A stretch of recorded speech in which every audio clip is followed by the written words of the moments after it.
I've been a fan of your book.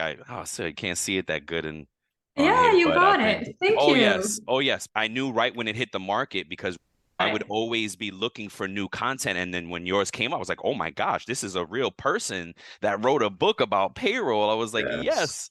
So it's so exciting, and I was just telling Walt, that the book is more than just implementing payroll. It's a roadmap to doing payroll properly, and it's consistent with Nick Day mentioned in there in your forward. So it was just exciting. It's just super exciting to read and super exciting to meet you. Thank you so much for being on the show. Yeah. You're welcome. Yeah, absolutely. And we can get right into it. Tell us speaking of the book, what made you write it? Yeah. I had been writing articles about payroll and proper implementation and what not to do for a very long time. And early last year, I noticed that a lot of payroll projects or payroll go lives that went wrong hit the news. And I had never seen anything like it, at least not so many. And Hmm. so I started looking into it. And then I thought, okay, is it maybe a solution that is not quite right and therefore we run in all these mistakes? Or is it maybe a vendor or what is going on here? And actually, what I discovered was that it was not one vendor, it was not one solution, it was not one country, it was everywhere. Mm. And when I reached out and started talking to some of these people, really what I discovered was that there was this disconnect between vendors and buyers. And it's easy to spot, right? Vendors do this every day, they sell payroll for a living. And then you, as a buyer, you come to the market maybe every 10 Few years, years, you're yeah, lucky, if that. Yep. right? Because Mm. you have a contract for 5 years, you want to extend it. And so every 10 years you come to market, which means that there are not a lot of people on the buyer side who Yeah. have experience Yep. in selecting a new payroll. And the disconnect really was about they are not talking the same language. And so when a vendor, for instance, talks about a managed payroll service and the buyer currently has a managed payroll service, that immediately is put in their head as, okay, that's the same service as I had before. Hmm. But obviously, solutions have expanded, Mhm. services have changed. And so what Yep. you bought 10 years ago is not what you buy today. Yep. We look differently at data. So everything has changed. And therefore, if you do not from the start really dissect everything that's going on and have these concepts very clear in your mind, but also understand very well what's going on your side of the payroll process and what you potentially want to outsource and what you want to do yourself, if you don't have a clear idea in your head or actually on paper or Mhm. in a PowerPoint, then this goes wrong. Yep. And I think that is the main explanation behind all these newspaper articles. And that's a really long answer to your question. Why did I write a book? That's why, because No, I that's the right thought, answer. Yep. yeah, I thought if I can explain this step by step, then at least the buyer has a little bit of an advantage when they start to talk to the vendor, but they know Yes. what to ask for. Yep. Yep. Yes. You definitely give someone enough to be dangerous and to say the right things, to say the right words to the vendors, because you're right. They do it every single day. Yeah. If we're lucky, we get to do it more than once. Yeah, Some folks have been in jobs, to your point, for a long time and they don't do it often. Absolutely. Nowadays, folks move around. In the last 15 years, 10 years, folks started to move around a little bit more. I've had the opportunity to implement more than one payroll system in my uh-huh. 20 plus years, and it's something you just don't get to do a lot. So you're right, and this Yeah. gives everything, right? It's an amazing roadmap to use, to purchase, and yeah, I'm just so excited about it. A great resource. Yep. Yep, Thank you. absolutely. Yes, Yeah. absolutely. Is there another book in the future? There is Probably another book in the future. Actually, I'm trying to think through it because conference season is close. What does it really take to lead with impact in today's ever-evolving world? Welcome to Inside the C-Suite, the podcast where influence, energy, innovation, and empathy converge. Hi, I'm Christy Honeycutt, your host. Join me as I sit down with the boldest voices in leadership, visionaries who are not just making decisions, but making a difference. In every episode, we explore the heart of leadership. How do high-performing leaders harness their energy? How do they lead with empathy without losing their edge? How do they turn disruption into innovation and pressure into purpose? You'll hear unfiltered stories of adversity, resilience, and the raw moments that shaped true influence. This isn't about perfection. It's about presence, passion, and the energetic exchange that fuels transformation. Inside the C-Suite is your invitation to lead from a deeper place with intention, connection, and courage. If you're ready to go beyond the surface and unlock what really moves leaders to action, hit subscribe and step inside. You can find us wherever you get your podcast fix. Inside the C-Suite, well, we're an energetic exchange. Let's lead with influence, live with energy, and create with empathy. Ending. Yep. I have one more keynote next week and then I'm done for the summer. And so that gives me a little bit of free time to think through the next book. I already have an idea. Actually, I have two ideas. Ooh. Now I need to decide which one comes first. Okay. So Okay. jump back in. Good luck. Probably August or September, and then I'll know more. All right. Also, looking forward to that. Yep, exactly. I'm super excited about that. So Exactly. I know you shared this on the questionnaire that we sent out to you, but could you tell a little bit more of what your payroll origin story is? Yeah, I got into payroll by accident, really. I worked. Common story, very common story. Yes. So I worked for an IT company and I did a lot with user directories. And then I was approached by this HR and payroll consulting firm.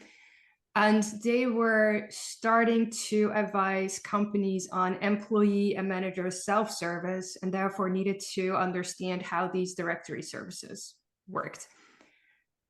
I think I probably worked on that for 2 months.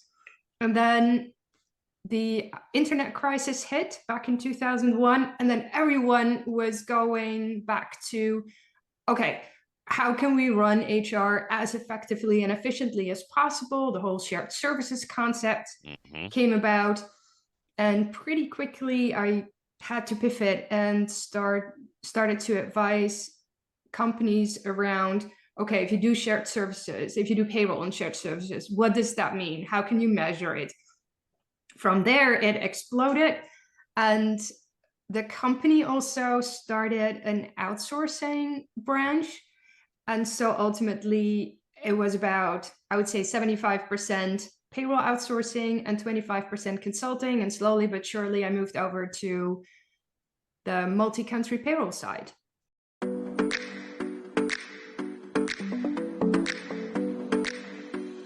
Many of our stories are by accident, getting into payroll by accident. And it's like you said in the book, not a lot of people are studying to become payroll folks, right? Now, and I don't want to skip anything, but it's a kind of great segue. Do you feel like there is still a future for payroll? Do you feel like young folks could still get in and have a whole career in payroll, even though AI is now just getting to the game, impacting and what that will do? Yeah. So the one thing that you both know about payroll, it has to be 100% accurate and it has to be 100% on time. Yep. Those are the only two things that matter. The problem currently with AI is that while it might be on time, it isn't 100% accurate. And we're nowhere near the stage where you can give a payslip to a GPT and ask it what is wrong with this payslip. Also, because there's usually a lot of personal circumstances that go into answering the question why this specific payslip for this specific employee is wrong, and why it's not wrong for the person that's sitting next to that employee. And so I think that for the foreseeable future, we will see artificial intelligence in, I would say, the tier 1, where you can ask, okay, when is my payslip due? Or when is my payment due? Questions like that. Very broad, generic questions. But better Google type of thing. Exactly. And or I need to fill out a form. Can you give it to me? And then it presents the right form instead of you searching for the form. And I think I like that. Slowly but surely, we will train these GPTs and they will get smarter and understand it. But for the next 5 to 10 years, I don't see it. Also, because there's a liability in giving the wrong answer. That one's big. And I don't know if companies are willing to take that risk yet. I could see if you have a small company, you have 50 employees, they're probably on the same contract. And so answering questions is a lot easier than when you have a 50,000 employee company where you've had mergers and acquisitions and exceptions and legacy rules, and someone needs to interpret all of that and then come to the right answer. Very difficult to do. But who knows? Maybe I'm completely wrong, and within 2 years we have all been replaced. No, I don't think so. But I don't think so either. And we talk about AI a lot, and it's going to continue to be a conversation. And I think really that there will be a huge time where folks will still need the human liaison to be in between. Even if it's doing it automatically, we'll still go through this long period of adjustment where I still need Anita in the middle. I still need Walter to help me, because I'm not just going to interact with this machine for my pay. And so, to your point, I think it's going to be a while before we get replaced. So and so a great question there. And how have you seen the global landscape change in the last few years as it relates to payroll? I would say the global landscape, especially if you look at multi-country payroll, it has changed fundamentally. Because if you would have asked me this question 10 years ago, I would tell you, well, I know 2 providers who can help companies with global payroll. I worked for one, and there was one more, and that's it. Yep, you're right. And over time, what we've seen is that most of these global payroll projects have disappeared. And more companies started to understand that these global projects were maybe too big a scope to do confidently. And they've dialed it back to regional projects. And that meant that suddenly you had a whole host of other companies that were able to bid for these projects, because now the regional providers qualified for these RFPs as well. And I think it was also a little bit of risk management, that you don't just have the one provider for your global payroll, but you have global payroll, but you're using 3 providers. Every region has a different provider, and so you spread the risk a little bit. And then you have this data warehouse where you pull it all together. So the original reason to have one global payroll vendor, namely that you want to have insight in your data because of cloud and because of analytics, is not so pertinent anymore. You can tie that together. And then, of course, then the pandemic hit, and suddenly you had this host of, I would say, young companies entering the space that were offering solutions for the somewhat smaller companies that work internationally, and that also can deliver EOR and contractor payments. Mm. So there's from all sides, there are new entrants. And even this morning, I was talking to two lovely ladies who are in the midst of developing a payroll engine.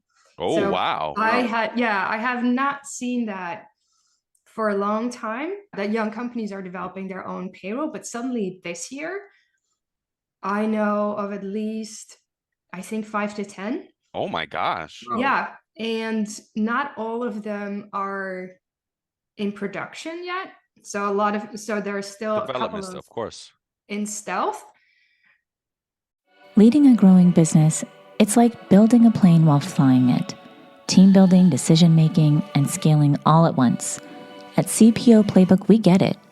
That's why our podcast, ranked in the top 10% worldwide, tackles the toughest leadership challenges with insights to help you lead smarter and grow faster. Tune into the CPO Playbook podcast because leadership doesn't come with a manual, but we're pretty close. But that is really promising that finally, after all these years, a number of new engines are coming to market or will come to market within the next year or so. That's amazing. It is Yeah. amazing. It's crazy because we're developing a solution, and when it's ready, I hope that you may give us your opinion because Sure. we can. Oh, awesome! I'd love to. Yes. Awesome, thank you.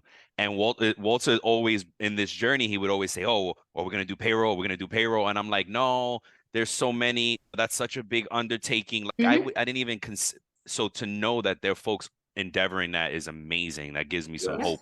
Not that I want to compete in that space. I think it's kind of full, but it's exciting to see. Maybe I'm wrong, right? Maybe I'm wrong, and maybe there is room for some new thought about how it should be approached because we do get tired of the mainframe setup and we just have a pretty overlay on a very archaic machine. Yeah. Yes. And it just needs to be updated. There needs to be something new that brings very fun, like simple solutions. If we could think it, this should be able to do it. So we need to close that gap. And that's super exciting. If there are any you can share, please, we'd love to look into them as well. And that brings me to one of my side questions. On your HR Tech Radar site, how do you choose your companies that you share there? Yeah, so when I was at my last company, I was responsible for strategy and partnerships.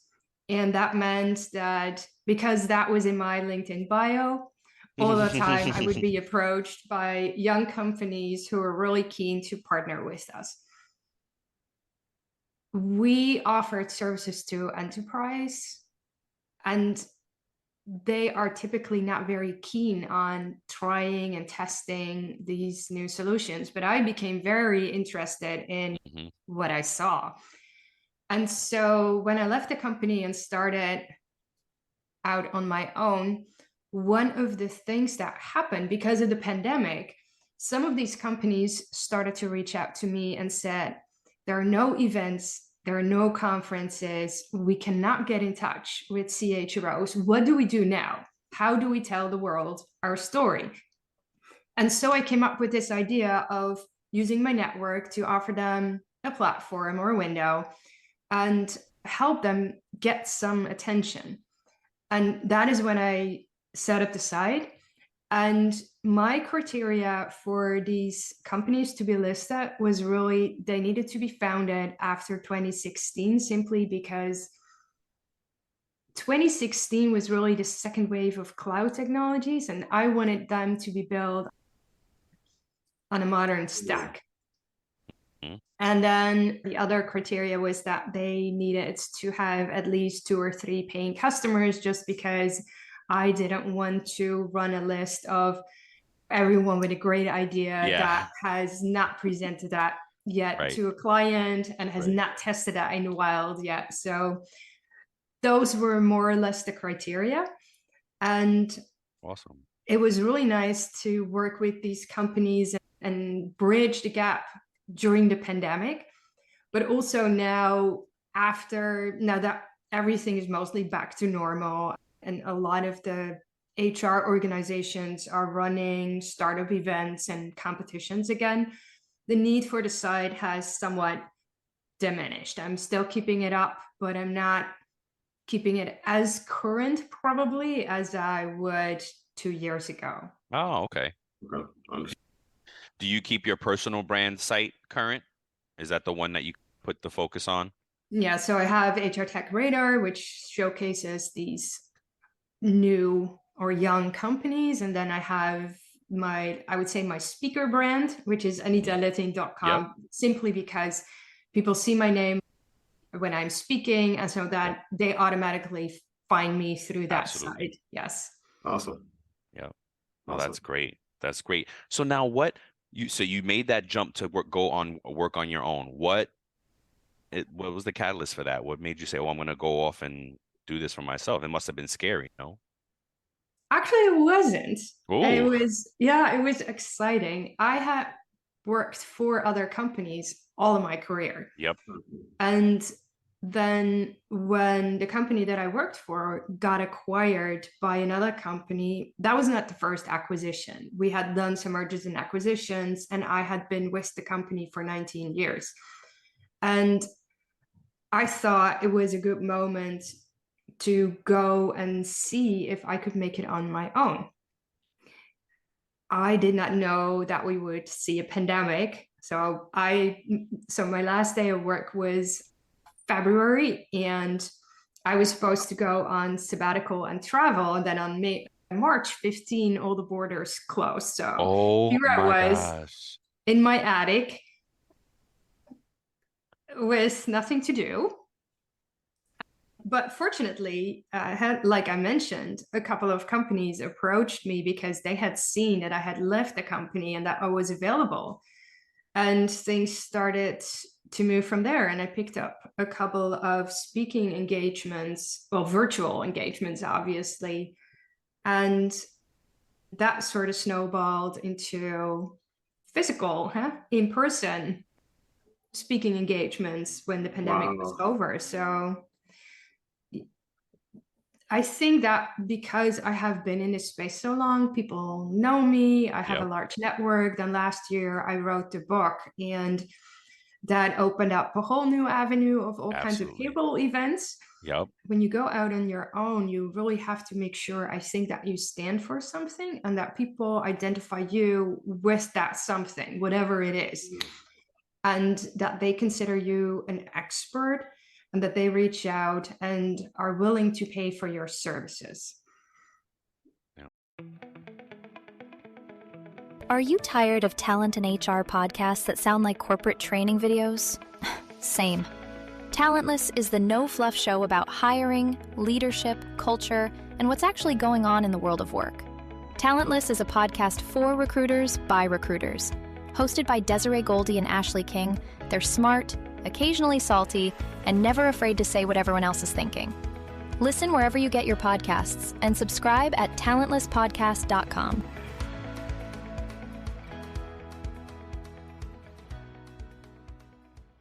That's a big nugget, because I think that's important for people to realize that they are thinking about pursuing the avenue of launching into their own brand. That's an important nugget that you just spoke to there, that they make sure that they identify what they stand for and that they have expertise in that. So I think that's a huge nugget right there you just dropped. Yeah, it is. It is. And a lot of us who have that spirit, we always trying. I've been trying to do something for years, and then finally it was like, well, I've been doing payroll for 20 years. Maybe we should leverage that. Yeah, and to be honest with you, when I left the company, I didn't think that payroll would be my continued career. Actually, I thought, well, I've done payroll for 20 years and now I'm going to focus on future work, and I'm going to speak about the future work. And I did. But actually, I was sitting on all this knowledge that I was not using. Thank you. And thank you. Exactly. And in hindsight, that was a little bit of a mistake, because people knew me. I was well known for payroll. I was not so well known for the future work. By now, I have combined these two, and people understand what I do, and they actually like that I bring this forward-looking approach also to Yep. payroll. So a little bit to the future of payroll and where are we headed and what do you see? But I think that when you go out on your own, it's best to capitalize on what people know you for and then slowly pivot to what you really want to do. At least if you want to earn money in the Yes. in the Exactly. in the meantime, right? Exactly. If you're independently wealthy, okay, do your thing. Do your but thing. if you Yep. also want to earn some money to pay for stuff, then it's better to use the network that you have and the knowledge that you acquired and slowly pivot into a new direction. Thank you for that. That is awesome. And now, before I forget, the book that because again, how it impacted me the same way it impacted Nick Day. Did you have that intention? Were you thinking, oh, this is going to be more than just an implementation kind of a store? No. Wow. Wow. Nah. Wow. That's amazing. The book was really just a brain dump. Yep. I was thinking about everything that I had experienced selling global payroll or multi-country payroll from the other side, from the vendor side. Right. So what did we run into when we were selling? What had we wished that the customer would have brought to the table? What did we see that didn't go so well? Or when we presented something, where did we see where were we looking at blank faces because we had lost the clients talking about something that they did not understand? Yep. And also, as a seller, what did we wish that a customer would give to us? Because ultimately, you're in this together. It's a long relationship. It's 5 years, it's 10 years.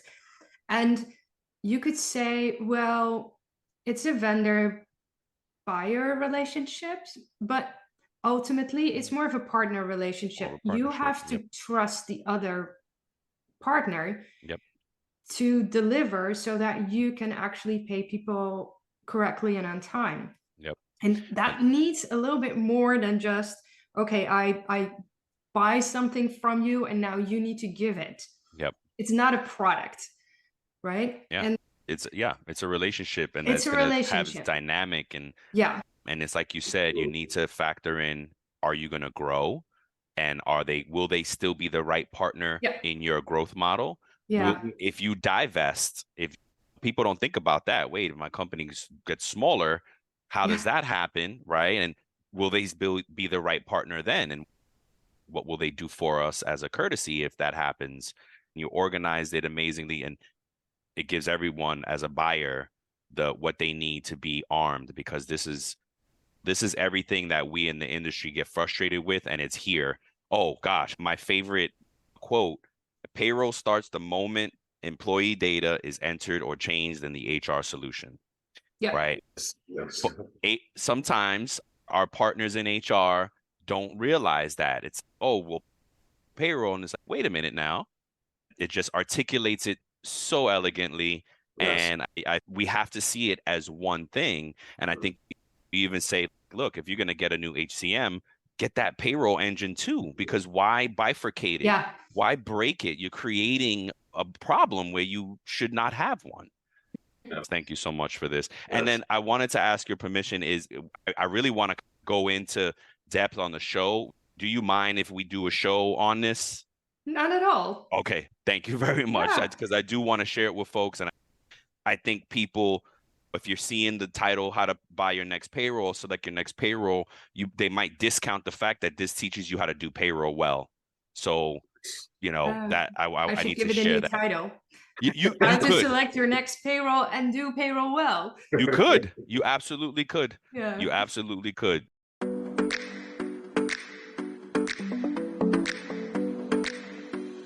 When you were implementing payroll, what were your biggest challenges? Probably helping clients to get the data right. Especially when you move from one payroll system to another. Yep.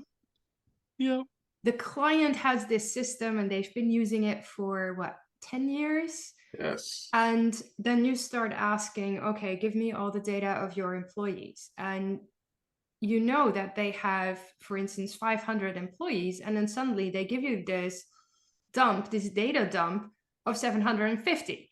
And now you're looking at it, I'm like, yeah, that's 250 too many. And we've been in a situation where there were actually 750 employees that they were paying. They just didn't realize it. But we've also been in a situation where it was 500 employees and then 250 were, or the others were there because they were never properly exited in the system. Yep. So they were not archived, but in the engine, they still ran all kinds of strange things. I think getting the data right for your next payroll engine is one of the hardest things to do. Yep. But if you get it right, you have the opportunity to have a more or less flawless go live. That's right. And that is important. Yes. Yep. That's right. That's right. Amazing. Walt, what else? You got anything for Anita? No, I'm honored that she made the time for us and that she came in and explained and shared her knowledge with us. And hopefully this won't be the last time that we have her on, but we're huge fans of yours, Anita. Thank you for all you're doing in the payroll industry. We've learned so much from you. Brian, and I just to let you know, Brian talks about your book all the time. He does? Yes. Oh, all the thank time. you. Yes. Yeah, exactly. And I guess what's next for Anita? You said maybe 2 books coming in the future. What else? Well, let's keep it at 1. So I have 2 topics to choose from. Okay. And I'm going to write Definitely one book. Okay. Yeah, one book. For now. For now. So let's keep it at 1. Okay. And then in September, conference season starts back up. And so there will be a number of speaking engagements lined up. All of them in Europe, by the way. Are you going to do any future about coming to the US? And 2, are your engagements listed on your site? So I might come to the US, but it's not been confirmed yet. Okay. And yes, I always list future public keynotes. Okay. On the side, because I also do a lot of in-company speaking, and I'm sure. then obviously private. Others are not invited. Right. But the ones that you can visit, I always list on the site. Which reminds me that I have to start listing the ones for September and October. See, and please, if you come to the US, we are going to be there. Please let us know. List it. We will follow, and we also want to go to your site. Do you go to that on Unleashed every year? I go to Unleash. Yes. Okay. It's the one European, or it's more of a global conference. A lot of people fly in from all over the world. So that is why it's always interesting. And they also pay a lot of attention to young startup companies. They have a startup competition. I was a judge on this startup competition last year and helped narrow down the list of contenders for the in-person event. So it's a really nice event, and I enjoy going there. I have been going there every year since I don't know when. We're excited. Again, it's been such an honor to have you on. Thank you so much. If there's anything we could ever do for you, please don't hesitate to reach out. We wish you the best and can't wait to meet you. Same here. Thank you, Brian and Walt. All right, we'll let you go. We'll give you back some time today. And thank you so much again, Nita. It's truly an honor. Thank you. All right. Thank you. All right. Bye-bye.